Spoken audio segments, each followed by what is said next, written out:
I had carried that painting carefully for 40 minutes in the back seat of my car, propped against the passenger seat so it would not slide. It was wrapped in brown paper and tied with a simple yellow ribbon my mother had always liked. I was nervous in the way you get nervous when a gift matters too much to explain quickly.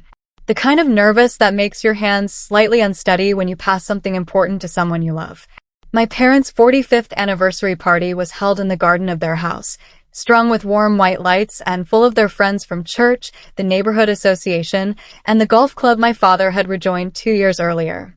I waited for the right moment, then carried the painting forward and placed it gently on the gift table. My mother looked at the wrapped package and raised one eyebrow slowly. I started to say, "I want to explain what this is before you open it." My father was already pulling the paper off. The portrait underneath showed our old family farmhouse painted in warm afternoon light. Every detail was exact. The stone wall along the front path. The oak tree in the yard. The blue shutters my grandfather had painted the summer before he died. My mother looked at it for exactly 2 seconds. "Honestly, Audrey," she said, glancing sideways at her friends with a small, embarrassed laugh. "You couldn't bring something normal for once?" My father turned it face down and dropped it into the large garbage bag sitting beside the table where the party crew had been collecting torn wrapping paper and crushed boxes. Someone laughed. A few people looked away. My brother Philip stood 3 feet behind me and leaned close to my ear. "You should have told them what it really was," he whispered. I stood there with my empty hands and the party carrying on around me and said absolutely nothing at all. Thank you for listening to my story. I'd love to know where you're watching from. Drop a comment below.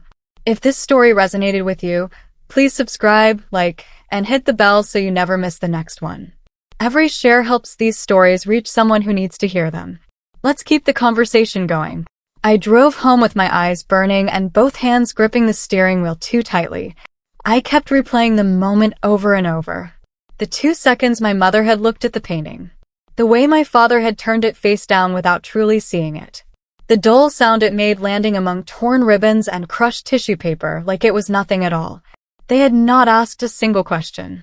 Not why I had chosen that image. Not what had made me bring a painting instead of something wrapped in a department store box. Not whether it meant something beyond what they could see on the surface. They had looked at the outside and decided immediately that the outside was everything there was to it. What they did not know, what I had not had the chance to explain before my father's hands were already moving, was that the farmhouse in that portrait was not simply a memory painted on canvas. It was something I had spent 4 years and every spare dollar quietly working toward. Something they had been desperately trying to get back for an entire decade. My phone buzzed on the passenger seat. A message from my attorney's office about the property documentation and the finalization timeline. I pulled into my driveway and sat in the dark car for a very long time. 12 years ago, my parents lost the farmhouse. It had been in our family for 2 generations. My grandfather had bought the land when he was 32 years old and built the original structure with his own hands over 2 long summers. My father had grown up inside those walls. Philip and I had grown up there too. Every important memory I carried from childhood had that house somewhere in the background of it. My father had taken out a large loan against the property to fund a business venture that a college friend had convinced him was completely guaranteed. The business failed within 18 months. The bank took the farmhouse as collateral and sold it to cover the debt. My parents moved into a smaller house in town. My mother told people it was a practical choice now that the children were grown. She said it consistently and cheerfully until I think she almost believed it herself. But I had watched my father drive slowly past the old farmhouse road every time we were in that part of the county. He never said anything when he did it. He just looked. 2 years ago, the farmhouse came quietly back onto the market. I was the one who bought it. I had not told my parents. I had not told anyone except my attorney and Philip, who I made swear to absolute silence because I wanted the anniversary party to be the moment they found out. I wanted to see their faces when they finally understood what was hidden inside that frame, because the painting itself was only one half of the gift. A local artist named Petra had painted the portrait from old photographs I had carefully collected and given her. She spent 3 full weeks on it, and the result was so accurate that when I first saw the finished painting, I had to sit down and catch my breath. But behind the canvas, sealed carefully inside the wooden backing of the frame, was a legal envelope. Inside that envelope was the official deed transfer document, properly prepared and signed by my attorney, formally transferring ownership of the farmhouse from my name to my parents' names as a gift. No conditions. No repayment required. No strings attached. 4 years of savings. Every extra freelance project I had taken on top of my regular work. Every holiday skipped and every unnecessary expense quietly cut from my budget. All of it folded into a legal envelope inside a painting now sitting at the bottom of a garbage bag. My mother called the next morning at 8:45. I answered on the second ring, hoping despite everything that she was calling to apologize, that she had thought about it overnight, that something in her had shifted even slightly. She was not calling to apologize. She called to tell me that several of her friends had commented on the gift situation afterward and that she found the whole thing deeply embarrassing. She said I had a long pattern of doing things that were unconventional in ways that reflected badly on the family. She said she understood I had a creative side but that there were appropriate times for creativity, and a 45th anniversary party in front of 40 guests was simply not one of them. Then she said, "You should learn what a real gift looks like, sweetheart." She said the word sweetheart the way people sometimes use it when they mean the complete opposite. I kept my voice level and asked her one quiet question. "Did you open the frame?" There was a pause on the line. "Why on earth would I open the frame?" she said. I closed my eyes and held the phone against my ear without speaking. They had thrown it away without ever once opening it. The sealed envelope was still inside the backing, untouched. I got into my car and drove to my parents' house within the hour. I told myself I was going to retrieve the painting. The party had only been the night before, and the garbage bags would still be in the yard somewhere, and I could simply take it back quietly without having to explain anything just yet. I pulled into their driveway and walked quickly around the side of the house to the garden. The white lights were gone. The tables had been folded and taken away. The garden looked ordinary and peaceful in the cool morning light, as if nothing had happened there at all. The garbage bags were completely gone. My mother came to the back door when she heard me moving around outside. She looked mildly surprised to see me standing there. I asked about the bags from the party cleanup. She said the crew had arrived at 7 that morning and taken everything away already. My father appeared in the hallway behind her. When he understood what I was asking about, he said, "Good riddance to that ugly thing," and turned and walked back inside without another word. I stood on their patio in the morning air and tried very hard to think clearly. I sat in my car outside their house and worked through my options one by one. The most obvious choice was to simply go back inside and tell them everything. To sit them down at the kitchen table and explain calmly that the painting had contained the farmhouse deed, that I had spent 4 years buying it back for them, that the entire gift had been something extraordinary hidden inside something they had not looked at carefully enough. I had my hand on the door handle. Then I heard my mother's voice drifting clearly through the open kitchen window. She was on the phone with one of her friends, describing the party in detail. She said my gift had been, and these were her exact words, "the most tone-deaf thing Audrey has done in years." She laughed lightly. I took my hand slowly off the door handle. If they had dismissed the gift without a single question and were already laughing about it comfortably the very next morning, then this was not the right moment for explanations. I decided to wait. Then Philip called me that same evening with something that changed the entire shape of everything. Philip told me our parents were in serious financial trouble. Not the ordinary stretched-thin kind of trouble that most people manage quietly from month to month. The real kind. The kind that involved creditors and overdue statements and hushed conversations with a financial advisor about which assets could be sold and in what order. My father's second business attempt, a small property consultancy he had started after losing the farmhouse, had been declining steadily for over 18 months. The mortgage on their current house was behind by several payments. There were credit card balances that had been silently growing for years without being properly addressed. And the thing they had been discussing privately, Philip told me, was the farmhouse. They had heard through a local contact that the property might soon be available again. They believed that buying it back would restore something of their standing and reputation in the community. It had become almost an obsession for my father especially. Philip said he had never heard our father talk about anything with such desperate focus. He had absolutely no idea that the farmhouse was already purchased and that the person holding the deed was his own daughter. 3 weeks after the anniversary party, a small article appeared on the community page of the local newspaper.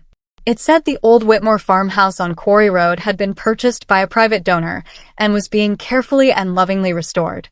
It said the donor intended to open the property as a small community historical site, preserving its original architecture and dedicating it to the history of the families who had farmed and lived on that land across the generations. The donor was described simply as a local woman who wished to remain anonymous for the time being. I read the article on my laptop over morning coffee and felt something quiet and steady settle inside my chest. Then I checked my parents' social media pages and saw that my mother had already shared the article with a comment underneath it. She wrote that their family had deep personal history with the property and that they hoped very much to connect with the new owner soon. By that same evening, my father had added his own comment beneath hers. He wrote that the land belonged to their family's legacy and that they fully intended to make a serious offer. Philip warned me 2 days before the next family dinner. He called and said our parents had been talking about almost nothing else all week. They were completely convinced the anonymous donor was some wealthy outsider with romantic ideas about rural property who would be easily persuaded to sell once they explained the deep family connection to the land. My father had already drafted a formal letter outlining the Whitmore family history, going all the way back to my grandfather's purchase of the land. He planned to read it aloud at dinner to rally the family's support before sending it to the owner. I drove to that dinner and sat at the same table where I had sat for every Christmas and birthday of my entire adult life. After the main course, my father pulled out the letter and read it carefully and earnestly. He talked about my grandfather's hands building that farmhouse board by board. He talked about what the land meant to the Whitmore name and to our family's dignity. He looked around the table when he finished, searching for agreement. I looked down at my plate and said absolutely nothing. A week after that dinner, my attorney called me. She told me that a local real estate agent had contacted her office on behalf of 2 buyers who were interested in making a formal offer on the Quarry Road property. The buyers had submitted a written letter of interest along with a purchase offer document. She read me the names on the paperwork. My parents. Then she read me the offer amount.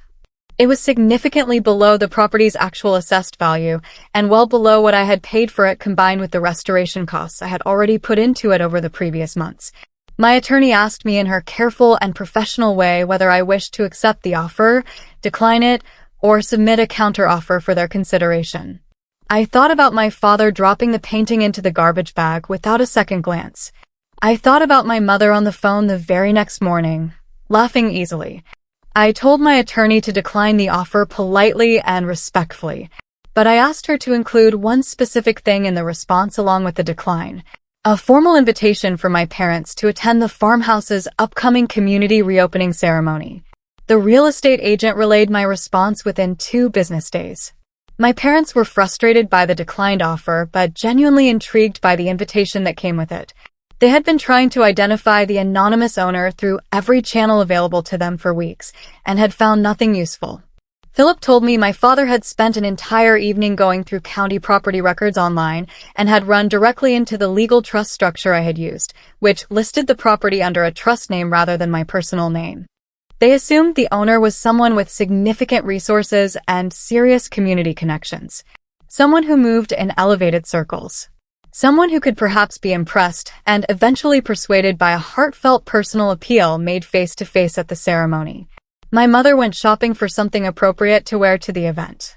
My father prepared talking points and practiced them in the bathroom mirror, according to Philip.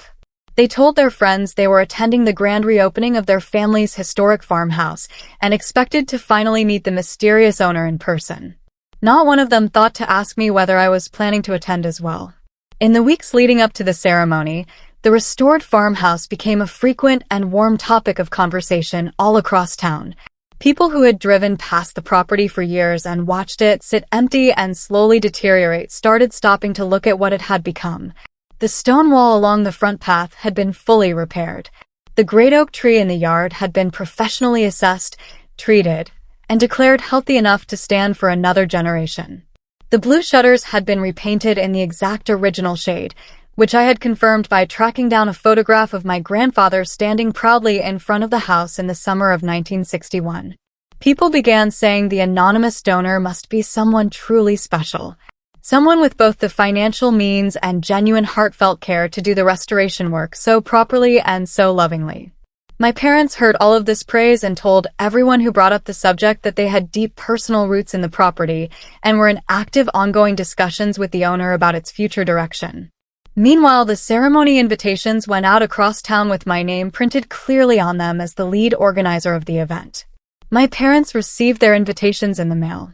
The reopening ceremony was held on a bright Saturday morning in early autumn when the light came across the open fields at a long golden angle that made the farmhouse look exactly the way Petra had painted it in the portrait my parents had never truly seen.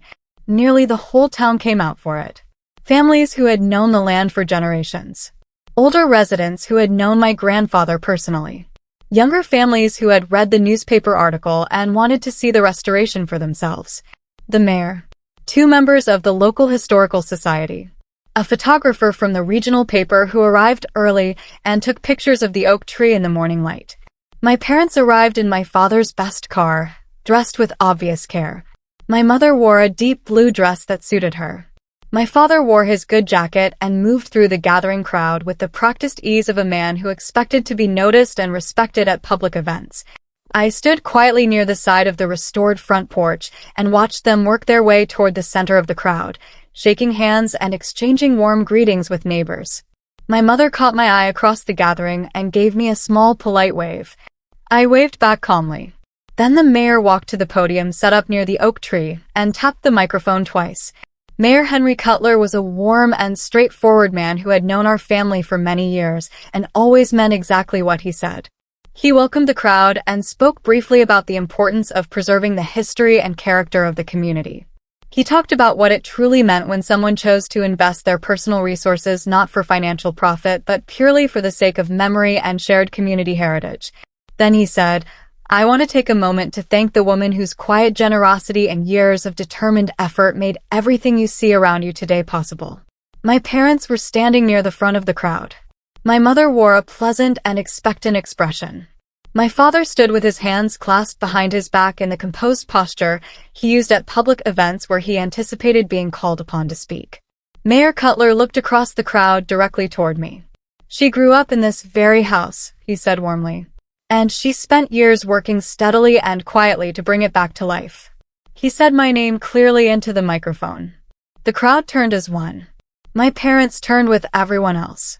And then they saw me walking toward the podium, and every pleasant and expectant expression simply stopped working on their faces entirely. My father's face did something complicated and very rapid.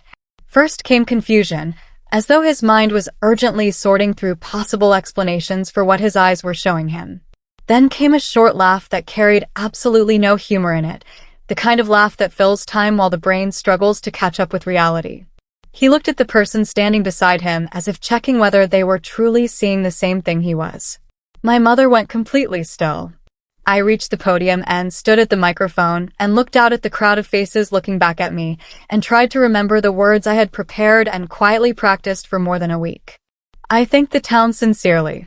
I spoke briefly about my grandfather and what he had built on this land and what it had meant to everyone who had lived within these walls. I said that some things in this world are worth every bit of the long and difficult effort it takes to restore them properly. Then I looked out and found my parents standing in the crowd.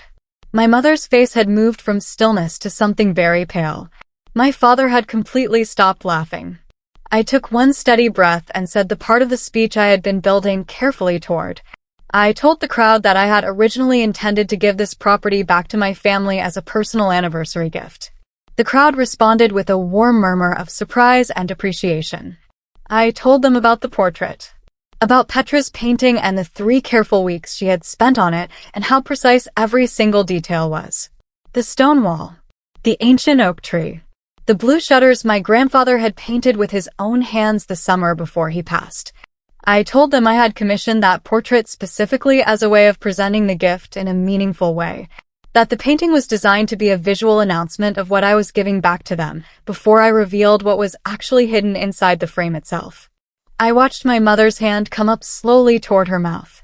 I told the crowd that tucked very carefully inside the wooden backing of that picture frame, in a properly sealed legal envelope, was the official deed transfer document, prepared and executed by my attorney. formally and legally transferring ownership of the farmhouse from my name to my parents' names as a pure gift with no conditions attached whatsoever. The crowd made the particular sound that crowds make when something completely unexpected lands among them. I looked directly at my parents as I spoke. My father was staring at me with an expression I had genuinely never seen on his face in 40 years of knowing him. I kept my voice steady and told the rest of it simply and clearly. I said that before I had been given the chance to explain any part of what I just described, my father had unwrapped the painting, and my mother had said it was not a normal gift, and my father had placed it face down into a garbage bag sitting beside the party gift table. I said this without accusation or anger in my voice. I said it the way you state a straightforward sequence of events that happened in a specific order. I told them the sealed legal envelope was still inside the frame at that precise moment. I told them I had driven to their house the very next morning hoping to quietly retrieve it before any cleanup had taken place. I told them the crew had already come and gone by the time I arrived. The crowd was completely and deeply silent. Not the polite surface silence of a gathered audience being respectful during a speech. The specific and heavy silence of people who are processing something that has just rearranged itself entirely in front of them. My mother stood with her hand pressed over her mouth. My father had both hands hanging at his sides and was staring at the ground between us with the expression of a man doing a calculation he desperately does not want to finish. Behind my parents near the back of the crowd, I could see Philip standing with his arms crossed and his eyes very bright. After the ceremony ended and people began drifting warmly toward the refreshments set up near the restored barn, my parents found me standing near the front porch. My mother reached me first. Her voice was a different pitch than her normal voice. Higher and faster and slightly breathless. She asked where the painting was now. She asked it in the exact way you ask about something that has been temporarily misplaced and can still be found and retrieved, like a set of keys left on a restaurant table or a phone slipped between couch cushions. I told her the last time I had personally seen the painting was when it was sitting in the garbage bag beside the gift table at their anniversary party 3 weeks earlier. My father arrived beside her. He asked the identical question with considerably more force behind it, as though asking it louder might somehow produce a different and better answer. I told him the same thing I had just told my mother. I watched the full understanding move through my father's face in slow and painful stages. He had held that painting in his own 2 hands for approximately 4 seconds before dropping it without a second thought into a bag of discarded party wrappings. He had said "good riddance" casually the very next morning. And inside the backing of that frame, his daughter's 4 years of careful saving had been waiting quietly to be discovered. The next 3 days moved the way difficult days move in families, slowly and through indirect channels. My parents contacted the party cleanup company the morning after the ceremony. The company confirmed politely but firmly that all waste collected from residential party events was processed through their standard collection cycle without exception. They were very sorry, but there was simply no way to identify or retrieve any individual item from a residential cleanup job that had taken place 3 weeks prior. My father called the county waste management facility directly and spoke to 2 different supervisors on 2 separate calls. He was told the same information in slightly different language each time. My mother called Petra, the artist who had painted the portrait, and asked whether she still had the original reference photographs and preliminary sketches, and whether an exact replica of the painting could be produced. Petra called me immediately after ending that conversation, genuinely confused about what was happening. I explained enough for her to understand the basic situation without going into every detail. I told her she was not under any obligation to do anything at all, and that I would be in touch with her directly when the time was right. That same evening my parents called me together, both of them on the same line at the same time, which was something they had never once done before in my entire memory. They were not as unified as I might have expected them to be. My mother began by saying the whole thing had been a terrible and unfortunate misunderstanding, and that no reasonable person could have been expected to know what the painting contained, and that the situation was simply very sad for everyone involved. My father interrupted her and said that if she had not made the comment about the gift not being normal, then he might have paused before setting it down so quickly. My mother said sharply that she was not the one who had physically placed it in the garbage bag. My father said he had been reacting directly to the tone she had set with her comment in front of everyone. They went back and forth like this for several uncomfortable minutes while I sat quietly on my end of the call and listened to all of it. Then my mother stopped, took a breath, and directed her full attention back to me. She asked whether my attorney had kept a duplicate of the deed transfer document, whether there was a copy filed anywhere, whether there was any legal pathway to reconstitute the document and complete the property transfer as originally intended. I told her the honest truth. The original signed deed transfer had been prepared, executed, and placed in that envelope. Without the original signed document, the transfer could not be finalized through that same instrument. The farmhouse remained legally in my name. My mother was quiet for a long moment. Then she said softly, "So it is still yours?" I said yes. It was still mine. There is a particular kind of apology that still carries the seed of the original problem growing quietly inside it. Over the following week, my parents offered me exactly that kind. My mother called and said she was deeply and genuinely sorry for the way she had reacted at the party. She said she had been anxious about the event going smoothly and had responded badly in the moment without thinking. She said she understood now how hard I had worked and how much careful thought and love I had poured into that gift. My father called separately the following day and said something similar using different words and a slightly different tone. Both of them, woven carefully into the fabric of their apologies, mentioned the farmhouse multiple times each. Both of them suggested that surely now that they fully understood the original intention, I would naturally want to honor it by completing the transfer as planned. My mother said, "You wanted to give it to us, Audrey. That intention is still real. That is what truly matters, isn't it?" My father said, "You spent all those years and all that money for us. It would be such a shame if we couldn't still complete what you originally started together." I listened to both conversations from beginning to end without interrupting, and I heard very clearly what was completely missing from both of them. Neither of them asked a single word about how I was feeling. Neither mentioned the portrait itself, that careful painting of the house where we had all grown up together, the one that had been dropped into a garbage bag without a moment's hesitation. Neither acknowledged what it had felt like to stand in that garden holding 4 years of my life and watch it get dismissed in 2 flat seconds. The farmhouse was the subject and the center of both apologies. I was not. I met them for coffee at a quiet place near my apartment on a Thursday afternoon in October. They came together and sat across from me with the slightly formal and careful energy of people who have thought in advance about what they want to say and how they want to say it. My mother brought a card. It was a proper and thoughtfully chosen card with a handwritten note inside telling me she was proud of everything I had built and that she loved me very much. I read it fully and set it down on the table and looked at both of them. I told them I accepted their apology, that I believed they were genuinely sorry for what had happened. Then I told them something I had been thinking about carefully for several weeks. I told them the reason the portrait had felt like exactly the right gift was because I had believed they would look at it and feel something real. That they would recognize the house and ask at least one question. That even a single question would have led to the envelope in the frame, and to the document inside it, and to the conversation I had been hoping to have with them for 2 full years. What had hurt most, I told them, was not that they had disliked the painting. It was that they had never truly looked at it. My mother's eyes filled with tears. My father looked at the table between us in silence. Then my father looked back up and said, "So will you redo the transfer now?" And that was the precise moment I made my final and complete decision. I told them I was going to honor my original intention. Both of their faces lifted at the same moment. I told them I was going to make absolutely certain that the farmhouse was preserved, protected, and that our family's history within it was permanently and properly recognized for as long as the building stood. My mother nodded with obvious and visible relief. Then I told them the way I intended to do that was not through private family ownership. I had spent several weeks in careful thought and in serious conversation with my attorney, with the local historical society, and with 2 members of the town council.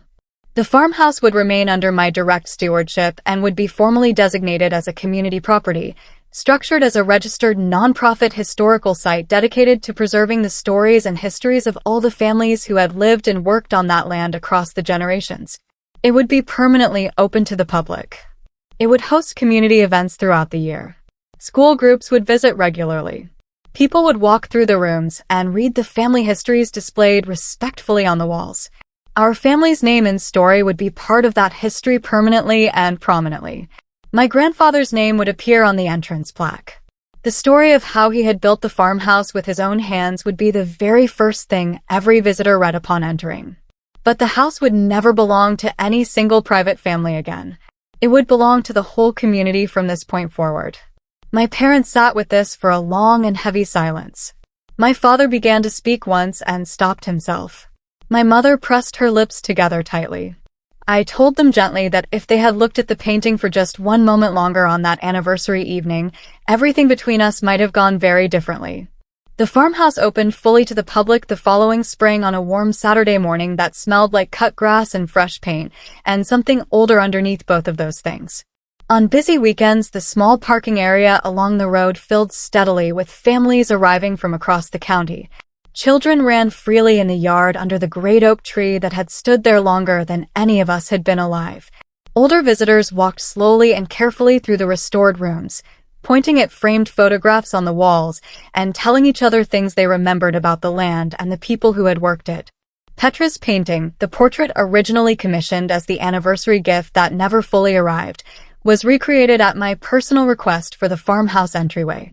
Not as a simple copy of the lost original, but as a new and final version painted from the same reference photographs, hanging now in a solid frame on the wall, just inside the front door where the morning light fell across it every single day. Beneath it, a small bronze plaque had been fixed carefully to the wall. It read, "Donated by a daughter who never stopped valuing family, even when her family forgot to look." My parents visited on a quiet Sunday afternoon in June, about 2 months after the full public opening. They came without calling ahead. I was not there that particular day, but the volunteer on duty told me about the visit afterward. She said an older couple had arrived and walked through every room of the house slowly and without speaking very much to each other. She said the woman had stood in front of Petra's painting in the entryway for a very long time without moving. She said when they finally turned to leave, the man stopped at the front door and read the small bronze plaque beneath the painting. She said he stood there reading it for quite a while. Then he walked out through the door and into the afternoon sunlight without saying a single word. Some silences carry more honest weight than anything a person could have chosen to say instead. And some gifts, the ones that come from the deepest and most patient kind of love, do not require a ribbon or a frame or even a signature on a legal document to remain completely and permanently real. They only ever required one simple thing: someone willing to stop and look.